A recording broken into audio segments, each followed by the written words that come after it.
is, but we have a game in 2 days. You can't go into the Philly game thinking about the last 3 losses. You just got to go out there and continue to get better.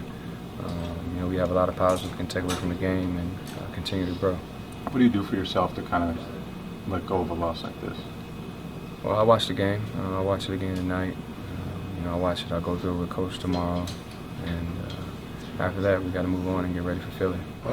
Awesome. It's always awesome having Rondo on the court. You just got to find your chemistry. You got to know when he's passing, when he's not.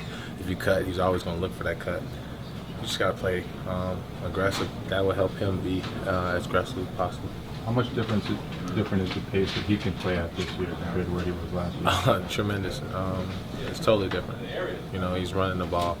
He's running the ball up and down, pressuring the ball. He's playing well. He's playing well. He looks great. All right, we're back for part 2 now. What up? Let's talk Rondo. Triple-double, 29th of his career. It's actually been only about 5 regular season games since he had a triple-double if you're going back to last year. Feels like forever. The guy obviously looks a lot better than before, and seeing him getting the rebounds, I think that's a good sign that you want to look for, is that he's crashing the boards. He feels that he has the energy and the quickness that he can still crash the boards and get up court. He can still go up for the rebounds, and that was kind of the takeaway I had for Rondo tonight, Julian. Yeah, he played a great game, and he's been flirting with triple doubles all season.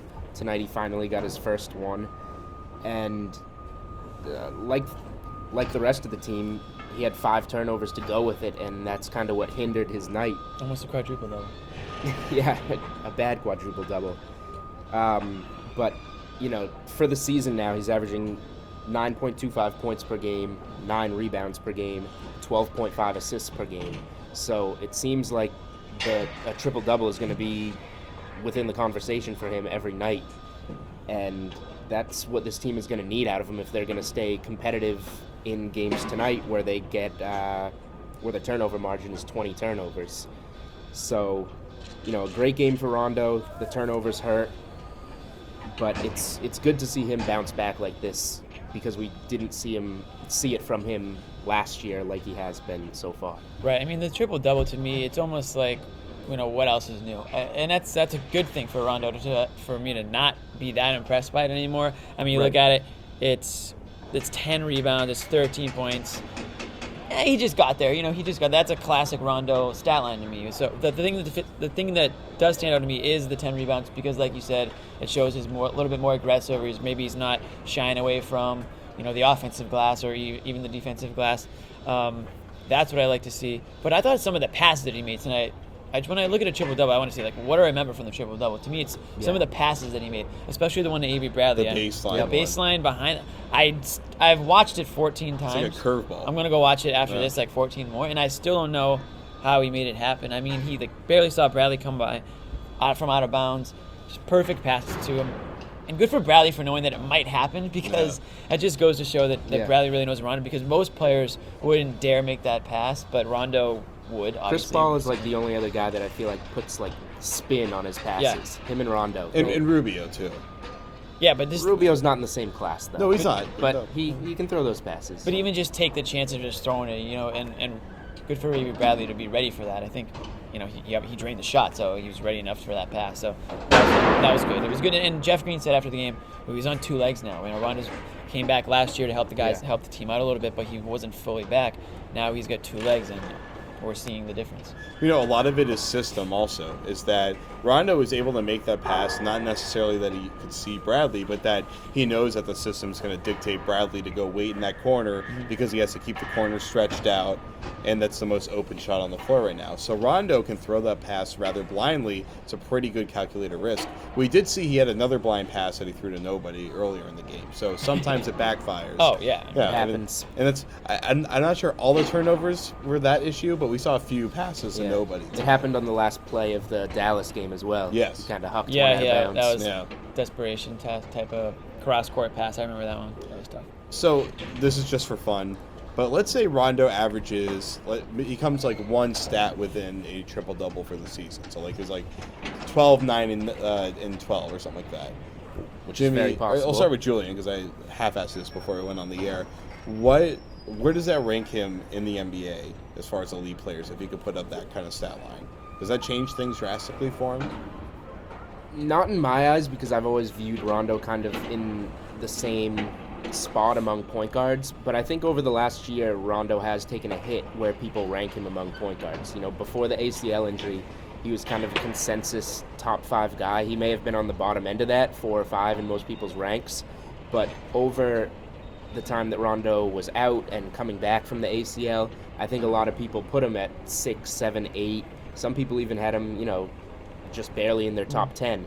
And I think Rondo's really making the case this year that he is a top 5 point guard, and I think his numbers are going to show it. And, you know, he's not going to average a triple-double.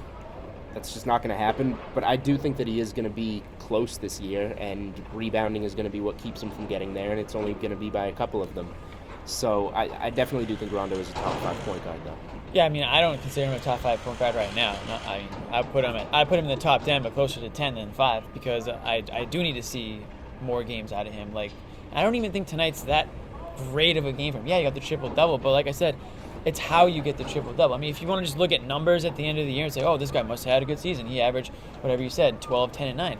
I want to see more points. First of all, I think he needs to score more than 12 points if that's what he's averaging. I think he needs to have average at least 15. I don't think that's asking a lot from your best player.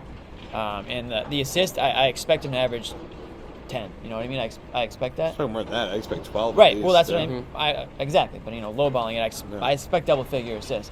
And the rebounds are going to be hit or miss. I mean, there's some rebounds that just follow a guy that's standing there. I mean, it all depends on how you get them. So to me, it's got to be more than numbers. I want to see how he's affecting the game down in the fourth quarter, late in the game. I want to see how is he getting other guys involved or how is he getting himself involved. That, to me, is the mark of a great point guard. Not just the numbers. The big thing, if you compare them, is Rondo's effect on the last 2 minutes versus Lowry's tonight. I mean, Lowry and DeRozan. Right. DeRozan had that incredible dunk that my spine is singing from that dunk. It was created by Kyle Lowry. But Lowry was the guy closing out this game, while Rondo is not doing that for the Celtics. He certainly contributed. And that's not a new story. That's always been what that people way. Want from him. And the thing is, Chris Paul. And that's I think why you can't say he's a top 5 point guard. Yeah, like Chris Paul's a great passer and choreographer, but he still is the one closing games out when he needs to at the end. Now he's Blake Griffin, so Blake Griffin is another great closer, can also do that too. But Rondo is not closing games Even like Damian Lillard last year, and I mean, he's a freaking closer by definition now. You know. He's like the Derrick Lowe in 2002 or something like that. Was that when he was a great closer back then? He had like one big year, he had like 42 saves. When he was what about when he was he got the wins in 2004 for each playoff series. He got the clinching win. I mean, we've always said Damian Lillard is basically Derrick Lowe. Right. We can only hope to be. Okay, so let's wrap this up quickly. Real quick. Really quick boxing out. We got to bring that back. So for me, the rebounds, we already went into it. Throw a little elbow at me. Your numbers. 27 turnovers. I mean, let's be 27-7. We'll even make it a worse contrast of turnovers. Everyone knows that you can't turn the ball over that many times and win the game, and they lost because of it. Rebounding and turnovers were the two big ones, so I'll just go with kind of Rondo versus Lowry. Rondo's triple-double. Lowry put up the 35 points. That was the key matchup. Lowry, like we talked about, big in crunch time. Raptors got the win. So am I hearing a baller of the night there? The baller of the night was Kyle Lowry, and that speaks a lot on a night that Rondo gets a triple-double, even though it wasn't, an impressive one, kind of like we talked about. But Lowry kept the Raptors in the game the whole night during the second quarter comeback and then coming ahead in the third quarter. And then he had 31 points going into the third quarter, only had 35 for the game, but he made them count in those last 2 minutes, hit a couple of big baskets, got that steal that led to the DeRozan dunk. He was the best player on the floor tonight.